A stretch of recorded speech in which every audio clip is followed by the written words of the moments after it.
The year was 1987, and it was a groundbreaking year for so many reasons. The world was experiencing a digital and entertainment renaissance. Apple's Macintosh 2 was released. The Simpsons aired its first episode as shorts on the Tracy Ullman Show. And Michael Jackson released his Bad album, which became the theme song for my childhood.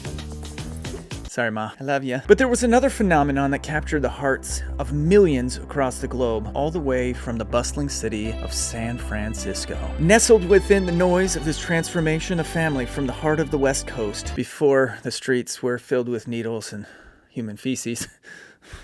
This family was quietly making its way into our living rooms and into our hearts. The Tanners from Full House, an iconic show that was set to redefine the way we perceive sitcoms and their impact. Full House, at its core, was more than just a sitcom. It was a study in the power of storytelling, a testament to the university of the human experience, encapsulated within the confines of a half-hour show, but most importantly, it was transformative. Each episode, each storyline, each heartfelt conversation in the Tanner household left us feeling different, better, more hopeful. It gently urged us to reflect, to understand, to change. This transformative experience, this journey we undertook with the Tanners week after week, TGIF. It's something that we have come to term the Full House effect. And here's the thing, it is a secret tool used by the most popular YouTubers on the planet. And today, I'm just gonna give it all away, like Bob Saget dropping 4-letter words and all of his stand-up and other shows. Just wait till you see how I get down and get funky with my bad self. Hoo-yah! He had quite the mouth. Now, to truly understand the Full House effect, you need to understand the principle of 3-act story structure. And I want to say that this is something that if you want to get to the upper echelon of YouTube, you have to understand not only how to put together good content, but how to put together good content that pricks the hearts of the audience members. You see, that's the difference between somebody who is massively successful and all of the rest of YouTube. There has to be a transformative moment, a Full House moment in your content in order for people to flock to your content, in order to build that community up to hundreds of thousands and millions of subscribers. And if you're looking at my face right now, wondering what the heck is all over my chin, it's caulk. I was caulking outside beforehand and the top exploded all over my face and a little bit got on my shirt. No. And so I've got caulk on my face. I can't get it off. It's stuck until I shave. All right, so let's break down 3-act story structure, you guys, so that way you really understand this. And if you guys hit the snooze button as soon as I said 3-act story, well, rub the sleep out of your eyes, because in just a minute, I'm going to tell you how you can incorporate it into your YouTube videos, and it's going to blow your mind.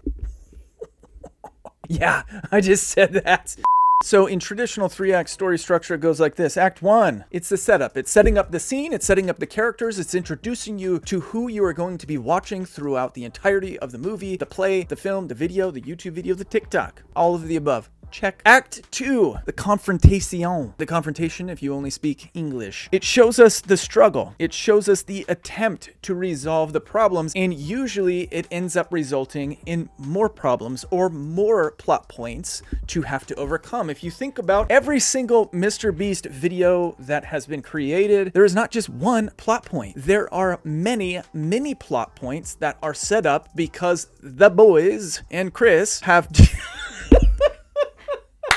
they get themselves into more situations which also need resolutions. And so typically what happens in a typical Mr. Beast video is that Jimmy has one big picture idea. He then takes his crew on a journey or a trip where they have to survive or give away things. But it can't be that simple, or else the video would be 3 to 4 minutes in length. Jimmy knows that if he wants to take his videos to 20 minutes, he has to introduce multiple subplots into his videos, so that way there are always things going on. And if you look at any Full House episode, it's not always just about what DJ's got going on, or Stephanie, or Uncle Jesse, or Uncle Raph. Dang it, I wish I was in that show, because Jodie Sweetin was my elementary school crush. I miss those days. Act 3, my friends, is the resolution. It wraps everything up in a nice big giant Christmas bow, birthday bow, Valentine's bow, whatever the bow is that you're choosing to use. It wraps everything up into a nice resolution so that way things can get back to normal. But in the Tanner house, it also did one last thing. It left us, the viewers, changed. Often with a new outlook on life or a new moral compass to follow. Unless you're talking about Fuller House, and Fuller House really didn't do that a lot of the times. Hey, my peeps! So the question becomes, how do you utilize transformative moments or an emotional appeal in your content to get people to connect with you at a deeper level? Because remember, my nieces and nephews, it's all about creating content that pricks people's hearts, soul level.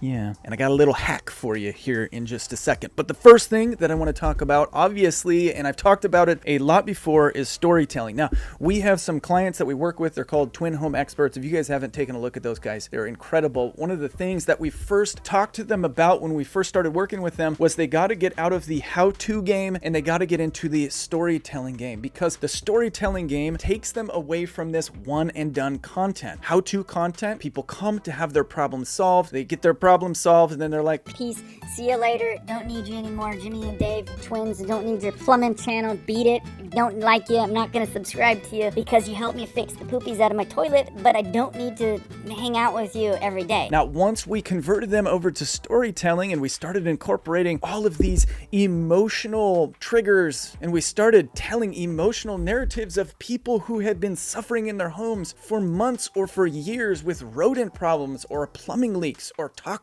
mold, the audience started to empathize with what they were doing, and they started to see Jimmy and Dave, the twins, as a hero. And if you can turn yourself into a hero, then you will build a community of people who will love you forever. And if you're a business owner, more importantly, they will buy your goods and services, because remember, the motto of this channel is revenue is greater than fame. Say it with me. Revenue is greater than fame. Revenue is greater than fame. Revenue is greater than fame. The next thing that you can do to build more emotion into your content is to have a personal connection. You guys, one of the things that I try to do on this channel, and I don't know if you guys have noticed this, but I try to tell you personal things about me.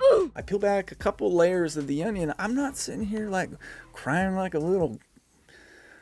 it's not appropriate in 2023. Crying like a little baby. Is that appropriate in 2023? I think we're good there.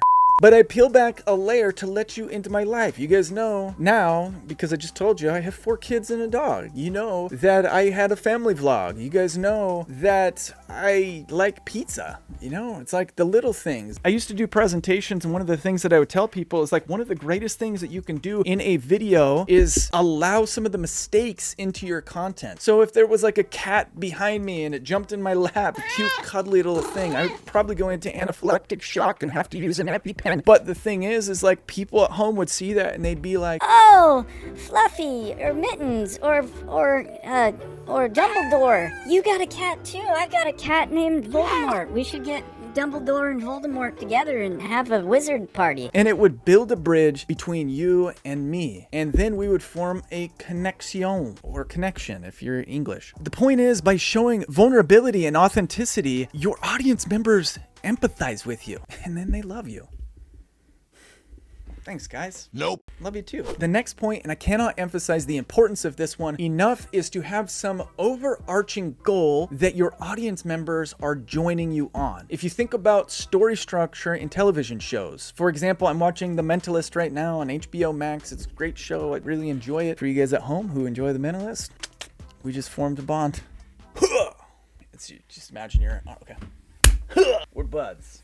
There's an overarching story in The Mentalist where his wife and daughter were actually murdered before the show setting, and he's trying to solve their murder as they're going along. So every couple of episodes, there's a throwback to the murder of his family, and he finds another clue that adds to this overarching case that he's trying to solve. So adding an overarching theme to your content is a great way to keep people connected with you for a long time. Because remember, you guys, when I was teaching you how to count cards a couple videos back, one of the things that I talked about was keeping people coming back for a long viewership period. It's important. One of the ways you do that is by having an overarching story. And the next element that I want to add, arguably the most important, is using elements in your production that pull heartstrings. Music, images, visuals, tone. using the right tone, believe it or not, sets the stage. It helps people connect, slow things down, soften your voice, throw some music behind you. It helps people feel in their heart and their soul connected to you. And that's important, you guys. The point of this, you guys, is if you want to get to 100,000 subscribers or millions, you have to play this game. And I know a lot of you feel like I shouldn't have to do silly things like this in my content in order to be successful. But here's the challenge. If you don't do it and everyone else does, and the audience loves it, whose content are they going to watch? Everyone else's. So here we are at the end of our shared journey, but quite possibly the beginning of many individual journeys. Journeys where you create content that resonates.